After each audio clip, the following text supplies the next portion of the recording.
amis, Bessorot Tovot, des bonnes nouvelles. Amen.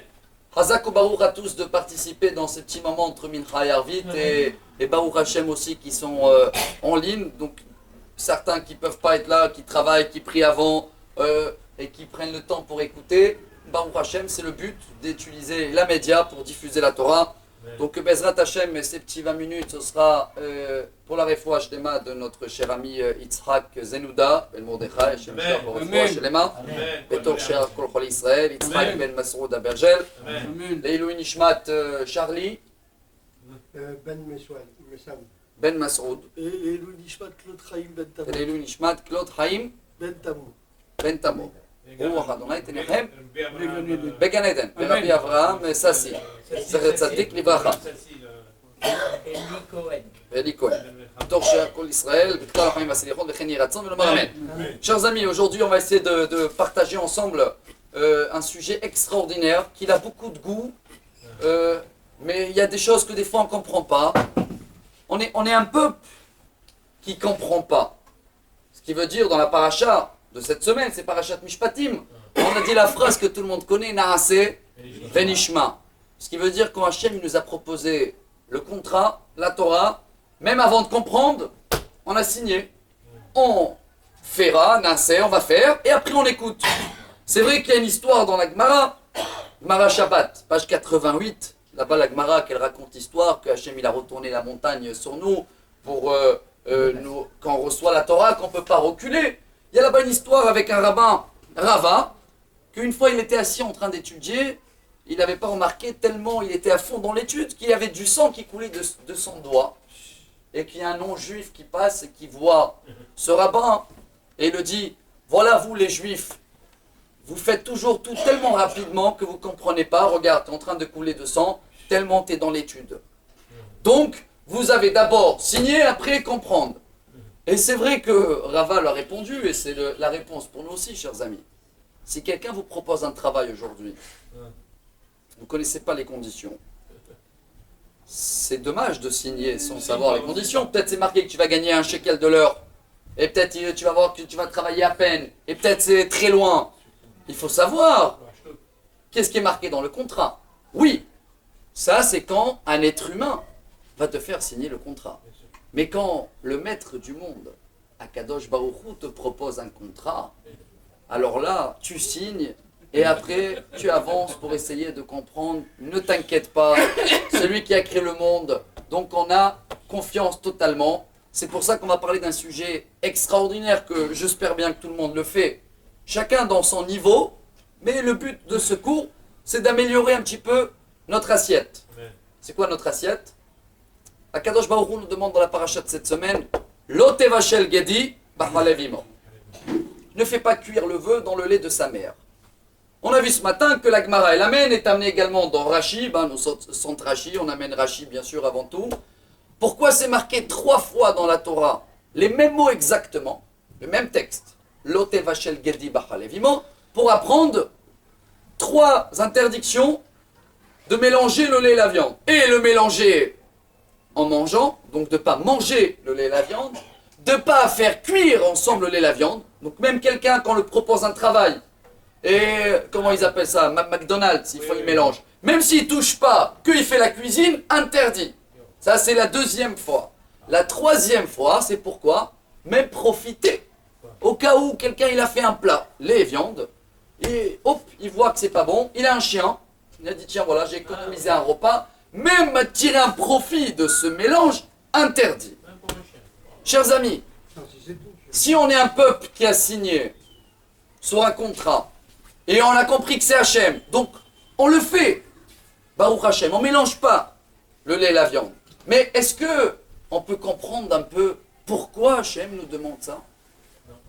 Et sur le même fil conduite, on va essayer de comprendre ensemble dans le cours d'aujourd'hui, pourquoi il y a certains animaux, certaines viandes qu'on peut manger et des autres qui ne sont pas cachères. Et pourquoi il y a peut-être des poissons qu'on a le droit de manger et des autres pas. Alors avant de commencer à essayer de comprendre, je tiens à signaler, bien sûr que c'est un contrat, on a signé. On ne peut pas tout comprendre Mais on est en train de parler des choses de l'assiette. Ça s'appelle goûter. On peut donner un goût dans ce qui est marqué aujourd'hui. On va partager des sources basées sur le Kli Yakar, Rabbi Shlomo Ephraim. Il a écrit un pérouche extraordinaire sur la Torah, il y a à peu près 400 ans en arrière. Et également le Rav Kaplan, Zecher Tzadik Livracha, vous avez bien entendu parler, un grand rabbin en Amérique, qui amène un goût extraordinaire pour comprendre pourquoi Hachem nous demande de faire très attention dans le mélange de lait et de la viande, de savoir choisir les animaux qui sont cachers ou pas, de manger que les poissons qui ont des écailles et des nageoires. Alors, malgré que c'est des lois et des règles, et qu'on les fait même si on ne comprend pas, parce que Hachem il nous a fait signer le contrat, mais aujourd'hui on va essayer de rentrer un petit peu dans les détails du contrat et comprendre qu'il y a un goût extraordinaire qui se cache derrière notre signature d'accepter de ne pas manger ces mélanges de lait, viande, viande pas cachère, poisson pas cachère, etc. Pour commencer, chers amis, ça a été dit ce matin dans les petits 3 minutes, et c'est pour ça qu'on tient à signaler que, Baruch Hashem, on a reçu un message, même de quelqu'un de loin, de France, qui il a dit, voilà, à partir d'aujourd'hui, je commence à ne pas mélanger le lait et la viande par rapport à ce qu'on a partagé ensemble au nom de Kli Yakar. Qu'est-ce qui nous apprend le Kli Yakar, chers amis? En hébreu, ça veut dire quoi, Kli Yakar? Un ustensile de Un valeur. ustensile est très cher. Et regardez comment c'est beau. Il dit, il y a beaucoup des commentateurs, on dit en français, Commentateur. qui ne veulent pas donner de goût dedans, ils disent que c'est une loi.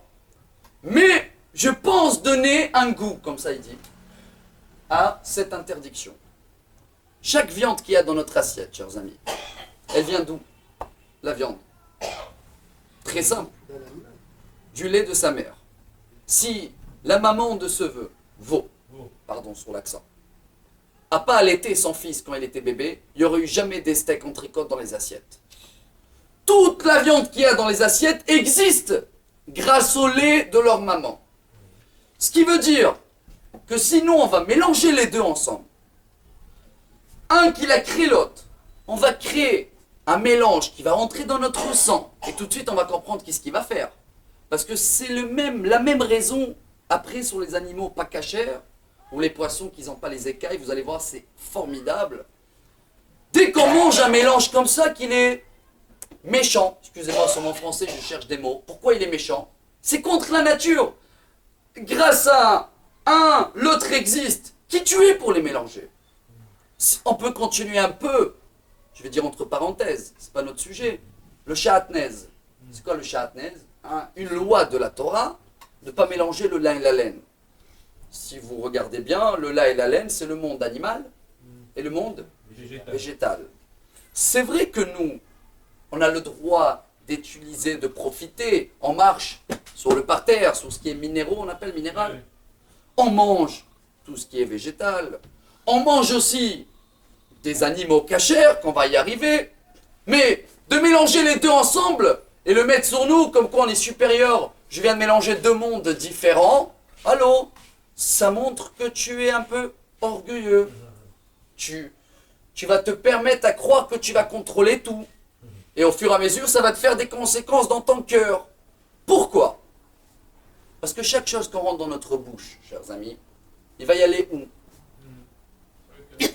Ça va passer dans le cœur. Regardez comment c'est très beau. Entre le cœur, il y a aussi le foie qui est là, qui fait un travail de filtre extraordinaire.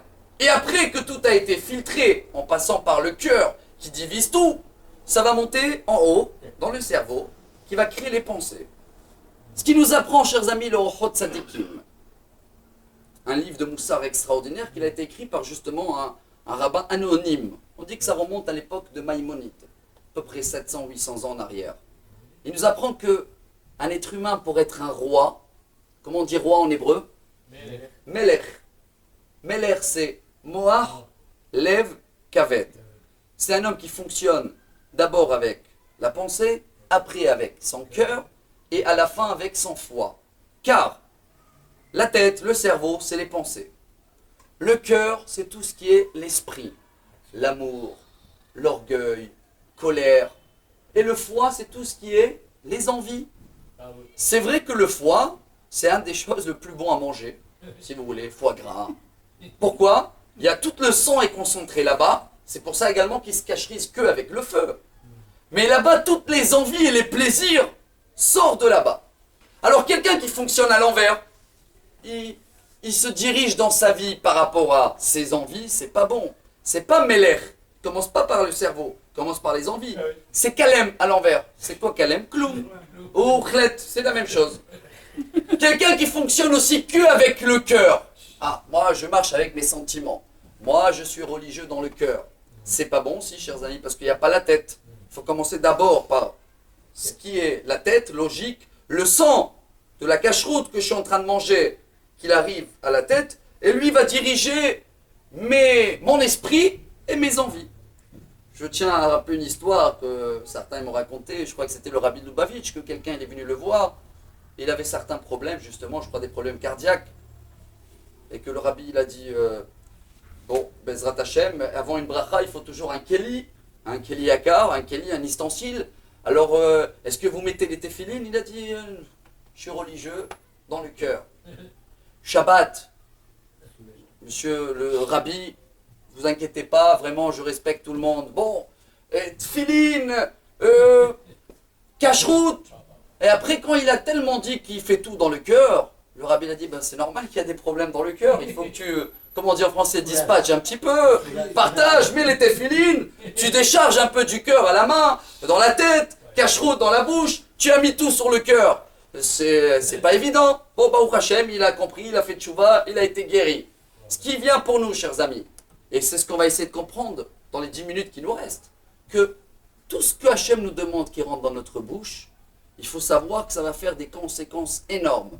Et dans notre façon de penser, et dans notre esprit, et dans les envies. Donc tout, ce sera maîtrisé dans le bon côté. Si on va manger des choses, ou des mélanges, qui sont, on a dit tout à l'heure, méchants, qui sont contre la nature, qui sont déjà orgueilleux de la base quand tu les mélanges, automatiquement tu vas avoir des pensées mauvaises. Hop, voler, on a vu, des fois on est tous des voleurs, tu voles le sommeil, tu voles un logiciel, tu copies. Ça veut dire que c'est très beau. Aujourd'hui les grands rabbins d'Israël, et je crois que c'est même le Rav Auerbach, Zecher Tzadik Libracha, on l'a demandé, quelqu'un qui n'a jamais rien fait, un juif, il décide de se rapprocher. Avec quoi il commence? Il veut prendre une seule chose. Cacheroute avant tout. Avant Shabbat, avant Nida, c'est vrai que ces trois, c'est la base. Comment on appelle la base? Comment on dit un voisin, une résidence en hébreu? Shachen, Shrina. Shachen en hébreu, c'est les lettres. Shabbat, Kashrut, Nida. Ça, c'est la base d'un foyer juif. Parce que Nida, c'est quand il y a une femme, quand il y a un couple. Shabbat et Kashrut, c'est la base de la semaine. Mais Shabbat, c'est une fois tous les 7 jours. Kashrut, c'est chaque jour, tout ce qu'on rentre dans notre bouche. Donc dès qu'on commence à améliorer notre kashrut, tout le sang change, il devient pur, propre, net, doux, radin. C'est pour ça que, j'espère qu'on a compris déjà, pour ce mélange de lait et de viande, pourquoi il est interdit, pourquoi il y a les limites de séparation, les horaires. Bon, on n'est pas là aujourd'hui pour donner les halachot, mais on a vu que le Shulchan Aruch, il amène les deux raisons. Pourquoi attendre 6 heures et la viande qu'elle reste dans les dents et le temps de la digestion, il y a ces deux raisons-là. Donc il faut attendre. C'est pas pareil pour manger de la viande après le lait, parce que le lait, combien de temps on peut cuire du lait ou du fromage? Tout de suite. Mais la viande, il y a des viandes qui se cuisent pendant 6 heures, donc ça met plus de temps. Mais le mélange est interdit et les séparations, chacun connaît les horaires. Avec votre permission, on veut continuer de là sur les animaux cachers, c'est formidable. Vous avez remarqué les 2 signes dans la Torah des animaux cachers? Alors, j'ai du mal à les dire en français avec mon accent. Un, Ma'ale Gera, ruminant. 2, Mafris Parsa, sabot fendu. Il y en a que 4 animaux qui ont un des 2. Et ils sont marqués dans la Torah. Et entre parenthèses, c'est une des preuves que la Torah est divine, une des plus belles preuves. Car dans la Torah, c'est marqué Gamal, Chazir, Arnevet, Shafan. Gamal, chameau, Arnevet, lièvre, comme on dit, et Chazir, le cochon, et le Shafan, le lapin. Ces 4-là, ils ont un des 2 signes. Mais tous les autres animaux dans le monde, ils ont ou 0, rien de ces 2 signes, ou les 2, donc ils sont cachers. Et si quelqu'un prouve, il trouve demain un cinquième animal qu'il a un des deux,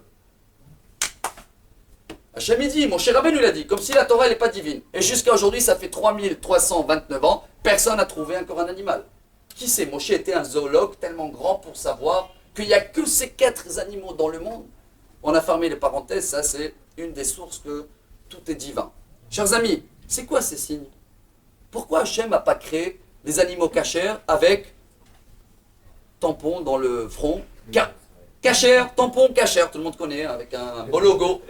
Pourquoi pas? C'était plus facile. Chers amis, il y a des goûts, c'est ce qu'on essaie de faire aujourd'hui, trouver des petits goûts à notre assiette. C'est quoi les sabots fondus et ruminés? Alors on va prendre l'exemple, le veau de tout à l'heure, le petit veau. Il vient de naître, imaginez-vous, dans la jungle, ou un petit chèvre, petite brebis, tout ce qui est cachère. Il est dans la nature, il veut aller manger.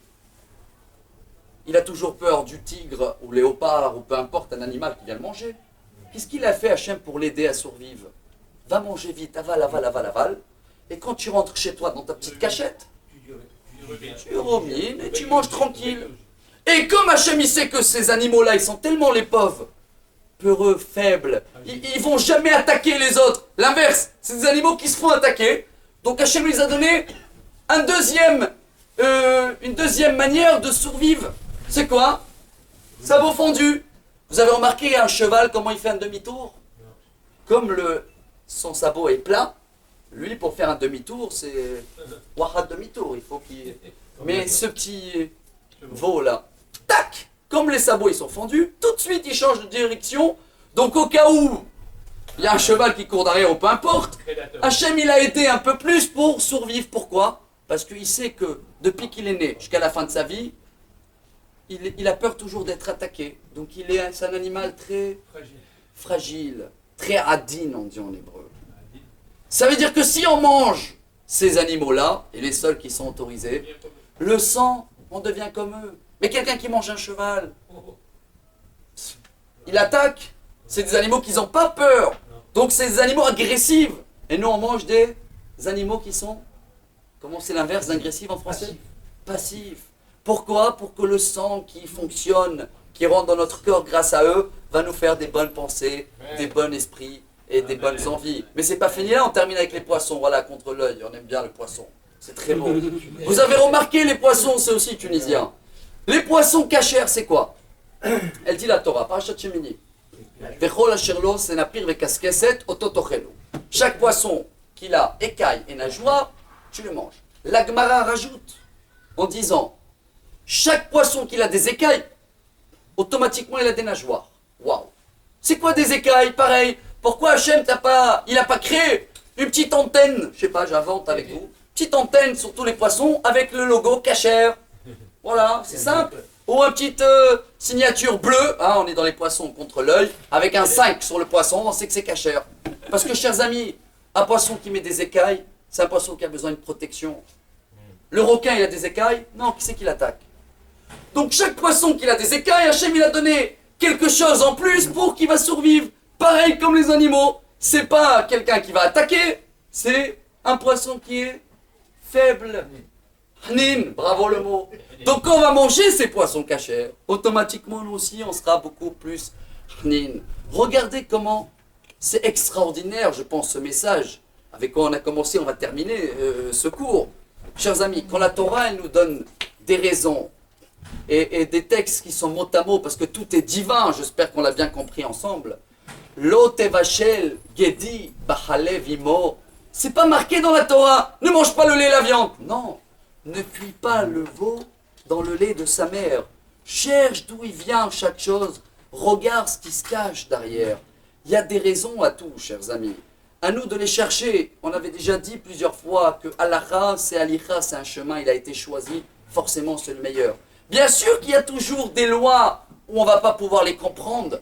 Mais sur la route, et surtout ce qui touche notre assiette, pourquoi pas essayer de trouver un goût? Et le goût, il est extraordinaire.